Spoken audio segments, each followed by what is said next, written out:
Shalom sahabatku, sebelum kita merenungkan kebenaran firman Tuhan di pagi hari ini, mari kita sama-sama berdoa. Tuhan Yesus yang baik, kami mengucap syukur dan berterima kasih untuk pagi hari yang indah ini.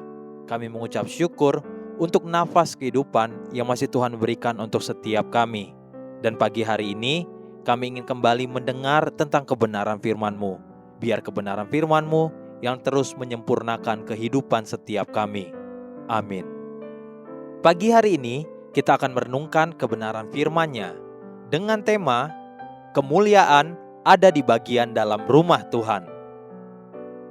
Mari kita buka Alkitab di dalam kitab 1 Raja-Raja pasal 6 ayat 2, ayat 7 dan ayat yang ke-9. Demikian firman Tuhan. Rumah yang didirikan Raja Salomo bagi Tuhan itu 60 hasta panjangnya, dan 20 hasta lebarnya, dan 30 hasta tingginya. Pada waktu rumah itu didirikan, dipakailah batu-batu yang telah disiapkan di penggalian, sehingga tidak kedengaran palu atau kapak atau sesuatu perkakas besi pun selama pembangunan rumah itu. Itulah bentuk dan bahan-bahan yang digunakan untuk membangun rumah Allah oleh Salomo.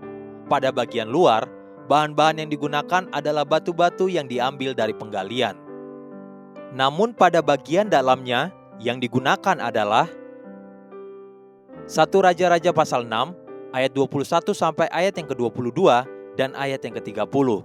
Demikian firman Tuhan. Setelah ia selesai mendirikan rumah itu, dibuatnyalah langit-langit rumah itu dari bingkai dan pemapan dari kayu aras. Sesudah Salomo melapisi rumah itu dari dalam dengan emas kertas, direntangkannyalah tabir pada rantai-rantai emas yang di depan ruang belakang itu. Lalu ruang itu dilapisinya dengan emas. Seluruh rumah itu dilapisinya dengan emas. Ya, rumah itu seluruhnya. Juga seluruh mezbah yang di depan ruang belakang itu dilapisinya dengan emas. Juga lantai rumah itu dilapisinya dengan emas, baik di ruang sebelah dalam maupun di ruang sebelah luar. Seperti bisa kita lihat, bagian dalam rumah Tuhan dilapisi dengan emas seluruhnya. Bahkan lantainya pun dilapisi emas. Pada pembangunan rumah Tuhan, ada bagian yang dianggap maha penting untuk lebih diperhatikan, dihiasi, dan dipercantik, yaitu bagian dalamnya. Kita adalah bait Allah itu sendiri. Namun ironisnya, jauh lebih banyak orang yang terlalu sibuk dan menitik beratkan kepada keindahan, dekorasi, dan kecantikan yang di luar, bukan yang di dalam. Banyak manusia sampai lupa bahwa ada bagian yang jauh lebih mulia dan lebih utama untuk diperhatikan daripada bagian luarnya. Bagi kita sebagai anak-anak Tuhan, pertumbuhan karakter kita adalah bagian dalam, manusia batiniah kita. Sedangkan tubuh, pekerjaan, bahkan pelayanan, semua itu adalah bagian luar yang dilihat dan diperhatikan orang. Namun tidak demikian dengan Tuhan. Bagi Tuhan, bukan yang dilihat manusia yang dilihat Allah. Manusia melihat apa yang di depan mata, tetapi Tuhan melihat hati. 1 Samuel pasal 16 ayat 7b.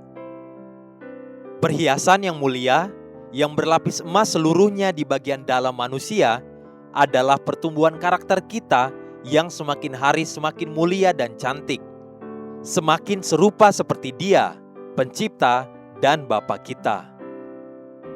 Haleluya. Sahabatku, mari kita sama-sama berdoa.